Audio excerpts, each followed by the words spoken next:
بندہ جو جہنم سے بچنا چاہتا ہو وہ ہر نیک کام شوق سے کرے گا، اس کے اندر بیزاری نہیں ہوگی، اس کے اندر مزدوری کی کیفیت نہیں ہوگی، وہ شوق سے عمل کرے گا، وہ سجدہ بھی کرے گا، شوق سے سجدہ کرے گا، رکوع بھی کرے گا، شوق سے کرے گا، اللہ کو یاد کرے گا، شوق سے کرے گا، اس کے دل کے اندر ریاکاری نہیں ہوگی، دکھاوا نہیں ہوگا، کوئی ذاتی فائدہ نہیں ہوگا، نام طلبی نہیں ہوگی، شہرت طلبی نہیں ہوگی، اس کا دل تمام بیماریوں سے پاک ہوگا، کیونکہ اس کا ذہن وہاں لگا ہوا ہے کہ مجھے کسی بھی حالت میں اپنے آپ کو جہنم سے بچانا ہے۔ کس کو بولتے ہیں؟ ایمان کی حلاوت، ایمان کی مٹھاس۔ ایمان کی مٹھاس کا مطلب یہ ہے کہ بندہ نیک عمل کرے اور اس نیک عمل پر بندہ مطمئن ہو جائے، بندہ نیک عمل کر کے خوش ہو جائے۔ ایسا نہیں کہ اگر موقع ملتا تو یہ کام میں نہیں کرتا تھا، نعوذ باللہ من ذالک۔ ایمان کی مٹھاس نہ ہونے کی وجہ سے ہی، جہنم کا خوف نہ ہونے کی وجہ سے ہی ہم اپنے عبادتوں کے لیے وقت بہت کم نکالتے ہیں۔ ایک مشہور محدث ہے انڈیا ہی کے، عبد الرحمن مبارک پوری رحمہ اللہ، ترمذی کی شرح میں لکھتے ہیں کہ ایک مومن کی مثال مچھلی کی طرح ہے، ایک منافق کی مثال کبوتر کی طرح ہے، پرندے کی طرح ہے۔ ایک مومن کی مثال مچھلی کی طرح ہے، ایک منافق کی مثال پرندے کی طرح ہے۔ جب کبھی آپ مچھلی کو پانی سے باہر نکالتے ہیں تو مچھلی کا جذبہ ہوتا ہے کہ کب میں دوبارہ پانی میں جاؤں۔ جب کبھی آپ پرندے کو پنجرے میں بند کرتے ہیں، پرندہ یہ چاہتا ہے کہ کب میں باہر آؤٹ جاؤں، کب میں باہر آؤٹ جاؤں۔ یہ مثال دی ہے اس حدیث کی شرح میں، جس میں کہا گیا 7 قسم کے لوگوں کو اللہ کے عرش کی سایہ تلے جگہ ملے گی۔ ان میں سے ایک آدمی وہ ہے رجل قلبه معلق بالمساجد، اس آدمی کو اللہ تعالیٰ اپنے عرش کے سایہ تلے جگہ دے گا اس آدمی کا دل مسجد میں اٹکا ہوا ہو۔ یہ مومن کی مثال مچھلی کی طرح ہے۔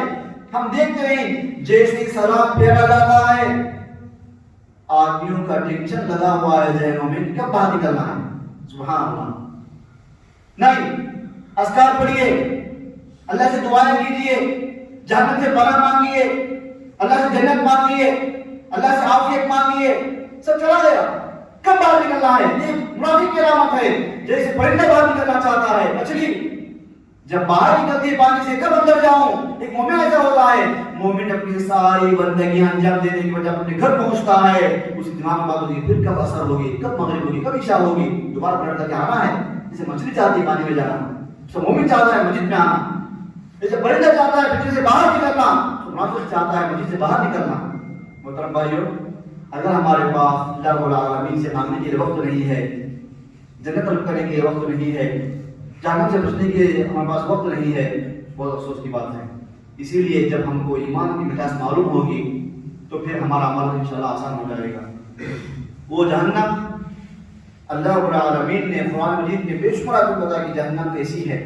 حدیث میں بے شمار باتیں کہی، یہ بات کہہ رہا ہوں بس سے حدیث میں کہا گیا، آپ صلی اللہ علیہ وسلم فرماتے ہیں ان اہل النار لیبکون، ان اہل النار لیبکون، جہنم میں روئیں گے، اتنا روئیں گے، اتنا روئیں گے، لو اجریت السفن فی دموعہم لجرت، اگر جہنمیوں کے آنکھوں سے نکلنے والے آنسو میں کشتی بھی چلائی جائے تو کشتی چلنے لگی۔ اللہ اکبر، اتنا جہنمی روئیں گے، کتنا روئیں گے، اللہ اکبر۔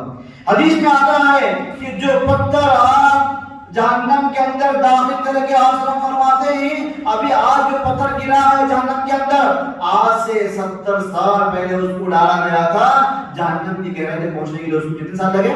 70 سال لگے۔ ہم جو دنیا میں جو آگ جلاتے ہیں وہ جہنم کی آگ کا 70واں حصہ ہے۔ جہنم کی آگ دنیا کی آگ سے 69 درجے بڑھ کر ہے۔ ہم کو جان سے اپنے آپ کو بچانا ہے۔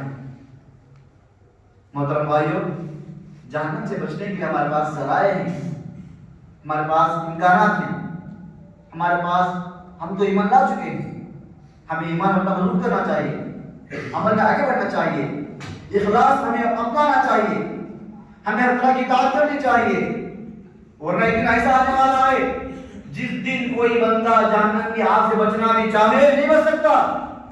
کفار اللہ تعالیٰ سے فرمائیں گے قالوا ربنا أمرتنا اثنتين وأحييتنا اثنتين فاعترفنا بذنوبنا فهل إلى خروج من سبيل. کفار نے کہا اللہ تعالیٰ تو نے ہم کو 2 بار موت دی, تو نے ہم کو 2 زندگیاں عطا فرمائی.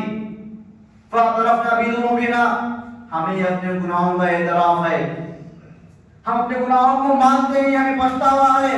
فهل إلى خروج من سبيل, کوئی راستہ جہنم سے باہر نکلنے کا پھر گنجائش ہے.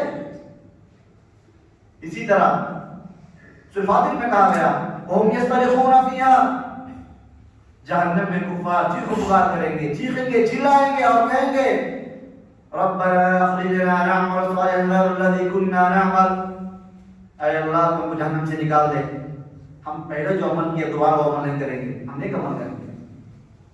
اللہ تعالیٰ فرمائے گا تم کو اتنا موقع میں نے دیا تھا جس موقع میں اگر کوئی عقلمند آدمی سمجھ سکتا تھا تو وہ سمجھ سکتا تھا, نصیحت پکڑ سکتا تھا. پھر آج تمہارے لیے موقع نہیں ہے. جہنم میں جو فرشتہ مقرر کیا جائے گا مالک اس کا نام, اس سے خطاب کر کے کہیں گے وَنَادَوْا مالک لِيَقْضِيَ عَلَيْنَا رَبُّكَ قَالَ إِنَّكُمْ مَاكِثُونَ. فرشتے سے کہیں گے آپ نے کچھ کیجیے اللہ تعالیٰ سے يُخَفِّفْ عَنَّا يَوْمٍ مِّنَ الْعَذَابِ, کم از کم جہنم کے عذاب میں کچھ کمی کر دے اللہ تعالیٰ ہمارے لیے, یا ہمیں موت آ جائے. فرشتہ کہے گا إِنَّكُمْ مَاكِثُونَ, نہیں نہیں نہیں, تم کو جہنم میں ہی جلنا ہے. اللہ اکبر, تم کو جہنم میں ہی جلنا ہے. اسلاف کرام نے اپنے بات کو سوال کیا اگر کسی خبر میں مدفون آدمی کو یہ موقع دیا جائے کہ دوبارہ زندگی مل جائے تو لوگ کیا کریں گے؟ اگر کسی مردے کو موقع دیا جائے خبر والوں کو, خبرستان والوں کو, تو کیا کریں گے؟ تو شاگردوں نے کہا تو جب دنیا میں آئیں گے تو نیک عمل کریں گے, کوئی گناہ ختم نہیں کریں گے, ان کی تمنا یہی ہوگی نماز پڑھیں گے. تو کہا وہ موقع آپ کے پاس ہے, وہ موقع آپ کے پاس ہے, وہ موقع ان کے پاس نہیں ہے. جتنا چاہو اللہ رب العالمین سے دنیا میں مانگو, اللہ کی رضا مانگو, اللہ سے جنت مانگو. اللہم اجرنی من النار, اللہم اجرنا من النار دعا سکھائی گئی. آپ جہنم کی آگ سے پناہ مانگو, اللہ تعالیٰ اگر آپ کی دعا قبول کر لیا تو جہنم سے بچ جائیں گے. آخر میں دو کی باتیں کرتا ہوں. اسلاف کرام نے کیا کہا جہنم کے بارے میں؟ بعض اسلاف نے کہا لو ولیت من امر الناس, اگر میں لوگوں کا امیر بن جاؤں, اگر حاکم وقت بن جاؤں تو میں چند اونچی اونچی جگہیں بناؤں گا, وہاں لوگوں کو فیضان کروں گا, دعا کو وہاں قائم کروں گا, وہاں کھڑا کروں گا, ان کا کام یہی کرے لوگوں سے اے لوگوں جہنم سے بچنے والے بن جاؤ. اللہ اکبر, اے لوگوں جہنم سے بچنے والے بن جاؤ, جہنم سے پناہ مانگو. میں اس کام کے لیے لوگوں کو آگوں گا. فضیل بن عیاض کے بارے میں آتا ہے, فضیل بن عیاض مشہور عالم دین ہیں, جب ان کے سامنے جہنم کا تذکرہ ہوتا تو بے ہوش ہو جاتے تھے, بے ہوش ہو جاتے تھے. عمر بن خطاب نے جب اس آیت کریمہ کو سنا ان عذاب ربک لواقع ما له من دافع, تیرے رب کا عذاب تو واقع ہونے والا ہے, تیرے رب کا عذاب تو واقع ہونے والا ہے. ما له من دافع, اس کو روکنے والا کوئی نہیں ہوگا, اس کو روکنے والا کوئی نہیں ہوگا.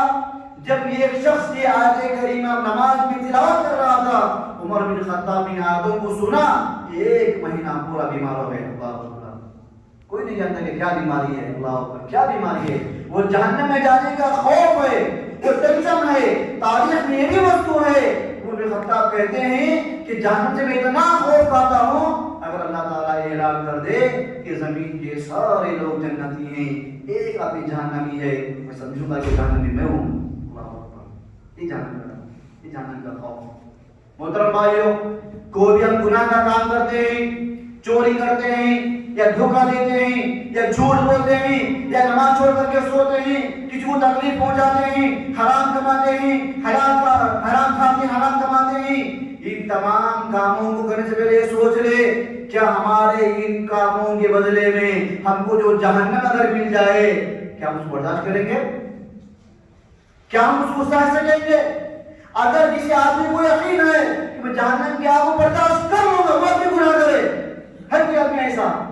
اللہ اکبر, انبیاء دنیا میں آئے لوگوں کو جنت دعوت دینے کے لیے, انبیاء دنیا میں آئے لوگوں کو جہنم کی آگ سے بچانے کے لیے, قرآن نازل ہوا لوگوں کو جہنم سے بچانے کے لیے. کیا کہا گیا؟ تبارک الذی نزل الفرقان علی عبدہ لِيَكُونَ لِلْعَالَمِينَ نَذِيرًا إِنَّا أَرْسَلْنَاكَ بِالْحَقِّ شَاهِدًا وَمُبَشِّرًا وَنَذِيرًا. اللہ نے کہا دیا کے بارے میں وَمُبَشِّرًا وَنَذِيرًا، نبیوں کا کام ہے خوشخبری سنانا جنت کی اور ڈرانا جہنم سے. بشیر کے معنی خوشخبری سنانے والا، نذیر کے معنی ڈرانے والا. اگر ہمارے پاس جہنم سے بچنے کا جذبہ ہے، جہنم کا خوف ہے، تو پھر ہر گناہ ہمارے لیے مشکل ہے، ہر گناہ ہمارے لیے مشکل ہے، ہر نیکی ہمارے لیے آسان ہے. کتنے ایسے لوگ ہیں جن کو نماز پڑھنے کے لیے مشکل پیش آتی ہے، دقتیں ہوتی ہیں. کیوں؟ حدیث میں کہا گیا ما رأيت مثل الجنة نام طالبها، میں کسی آدمی کو نہیں دیکھا جو جنت کا طلبگار ہو اور رات میں سو رہا ہو. رات میں سو رہا ہو. میں کسی آدمی کو نہیں دیکھا جو جہنم سے بچنا چاہتا ہو، رات میں سو رہا ہو. اللہ اکبر. جنت میں جانے والا آدمی شوق میں اللہ کی بندگی کرے گا، جہنم سے بچنے والا بندہ اللہ کے خوف سے اللہ کی بندگی کرے گا. اللہ تعالیٰ سب سامان کو رجوع عطا فرمائے. اے اللہ کو اپنے فضل و کرم سے جنتی بنا لے. اے اللہ سب گناہوں کو معاف فرمائے. اے اللہ ہمارا سارا قبول فرمائے.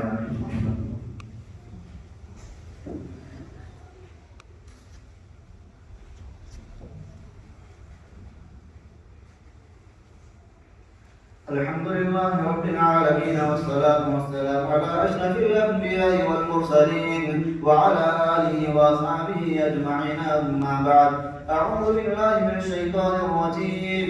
بسم الله الرحمن الرحيم. إن في خلق السماوات والأرض واختلاف الليل والنهار لآيات لأولي الألباب الذين يذكرون الله قياما وقعودا وعلى جنوبهم ويتفكرون في خلق السماوات والأرض ربنا ما خلقت هذا باطلا سبحانك فقنا عذاب النار. ربنا إنك من تدخل النار فقد أخزيته ما للظالمين من أنصار. وقال تعالى في موضع آخر بسم الله الرحمن الرحيم.